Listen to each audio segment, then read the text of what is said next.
Hi everyone, welcome to triple tech in Telugu channel. So last వీడియోలో మనం discuss చేసాం ఒక 11K నుంచి 440 వరకు ఎలా కన్వర్ట్ అవుద్ది, ఏ సర్క్యూట్ బెట్ యూజ్ చేస్తామని.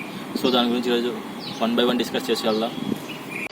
సో 11 kV 33 kV అనేది మనకి ఇన్పుట్ అనేది ఎలా తీసుకొస్తారంటే అక్కడ లొకాలిటీని బట్టి తీసుకోవడం జరుగుతుంది.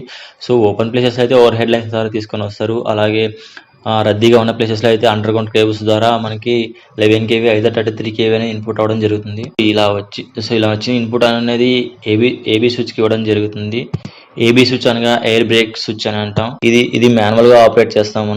మనం ఏబీ స్విచ్ని ఎందుకోసం యూజ్ చేస్తామా అంటే ఏదైనా మనకి ఇన్నర్ సైడ్ ట్రాన్స్ఫార్మర్ ప్రాబ్లం వచ్చింది అనుకోండి. సో దాన్ని ఎలా సాల్వ్ చేయాలనుకున్నప్పుడు మనం మైండ్ ఫీడర్స్ ద్వారా ఎల్సీ తీసుకోవడం కుదరదు కాబట్టి సో ఇక్కడ ఏబీ స్విచ్ అరేంజ్ చేసేసుకుని ఏబీ స్విచ్ను ఆఫ్ చేయడం ద్వారా మనం ఇక్కడ ఒక వర్క్ అనేది చేసుకోవడం జరుగుతుంది. సో ఏబీ స్విచ్ ద్వారా వచ్చిన అవుట్పుట్ అనేది హెచ్ఈ ఫ్యూజ్ కూడా జరుగుతుంది. HE fuse mean horn gap fuse అంటాం.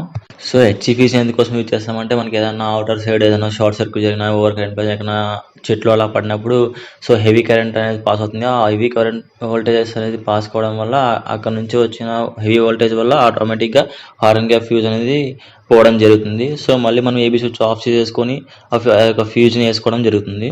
సో హెచ్జీ ఫ్యూజ్ యొక్క అవుట్పుట్ని మనకి సిటీపీటీకి ఇవ్వడం జరుగుతుంది. City mean current transformer, PT అనేది పొటెన్షియల్ ట్రాన్స్ఫార్మర్. సో మనం సిటీపీటీని ఎందుకోసం యూజ్ చేస్తాము అంటే మెజర్మెంట్ పర్పస్ కోసం యూజ్ చేస్తాం. మనం 11 kV డైరెక్ట్గా వోల్ట్ మీటర్, యామీటర్ పెట్టి మెజర్మెంట్ చేయలేం కదా. సో దానివల్ల సిటీపీటీని యూజ్ చేయడం వల్ల సో వోల్టేజ్ కానీ కరెంట్ కానీ మెజర్ చేయడానికి ఈజీగా పాసిబుల్ అవుతుంది కదా, దానివల్ల సిటీపీటీని యూజ్ చేయడం జరుగుతుంది. సో సిటీపీటీ యొక్క అవుట్పుట్ అనేది వీసీబీకి పోవడం జరుగుతుంది. వీసీబీ వాక్యూమ్ సర్క్యూట్ బ్రేకర్. సో మనకి వీసీబీ యూజ్ చేయాలనే ఏం లేదు. సో మనకి ఒక వోల్టేజ్ రేంజ్ని బట్టేసి అలాగే లొకాలిటీని బట్టేసి డిఫరెంట్ రేంజ్ ఆఫ్ బ్రేకర్స్ ఉన్నాయి, సర్క్యూట్ బ్రేకర్స్ ఉన్నాయి. సో వాటిని యూజ్ చేయడం జరుగుతుంది. సో అలా వచ్చిన వీసీబీ యొక్క అవుట్పుట్ని మనకి ట్రాన్స్ఫార్మర్ యొక్క ఇన్పుట్గా ఇవ్వడం జరుగుతుంది. ట్రాన్స్ఫార్మర్ అనేది pole mounted or plinth mounted రెండు విధాలుగా యూజ్ చేస్తాం. సో మనకి ట్రాన్స్ఫార్మర్కి 11 kV వెళ్తుంది. అవుట్పుట్ అనేది స్టెప్ డౌన్ అయిపోయి 440 voltsగా వస్తుంది మనకి అవుట్పుట్ అనేది. సో ఫ్రీక్వెన్సీ అనేది వితౌట్ చేంజ్ 50 Hzగా ఉంటుంది. So it is a static device. So transformer యొక్క అవుట్పుట్ అనేది 3 phase 440 volts రావడం జరుగుతుంది. ఐదర్ అది మనకి అప్పుడు అక్కడ న్యూట్రల్ అనేది ఉండదు కాబట్టి న్యూట్రల్ అనేది గ్రౌండ్ చేసి అక్కడ నుంచి న్యూట్రల్ అనేది తీసుకోవడం జరుగుతుంది. సో అలా వచ్చిన 4 వైర్స్ని తీసుకొని వచ్చేసి మన యొక్క ఏసీబీకి ఇవ్వడం జరుగుతుంది. ACB air circuit breaker. So ACB నుంచి మనకి త్రూ అవుట్పుట్ అనేది బస్ ద్వారా ఎంసీసీబీకి వెళ్ళడం జరుగుతుంది. ఎంసీసీబీ యొక్క రేంజెస్ డిఫరెంట్గా ఉంటాయి. మనకి ఏ రేంజ్లో కావాలో ఆ రేంజ్లోన అరేంజ్ చేసుకోవడం జరుగుతుంది. సో ఎంసీసీబీ అనగా మౌల్డెడ్ కేస్ సర్క్యూట్ బ్రేకర్ అంటాం.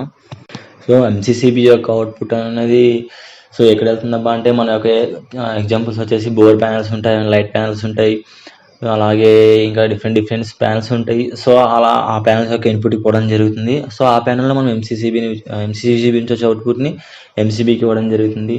సో ఎంసీబీ ద్వారా పవర్ సాకెట్, అదే లైట్ సాకెట్స్, అది డిఫరెంట్ మిషనరీస్కి వెళ్ళడం జరుగుతుంది. సో ఇప్పుడు ఎంఎఫ్ ప్యానల్ గురించి తెలుసుకున్నాం. ఎంఎఫ్ ప్యానల్ అనగా ఆటో మెయిన్ ఫెయిల్యూర్ ప్యానల్స్ అంటాం.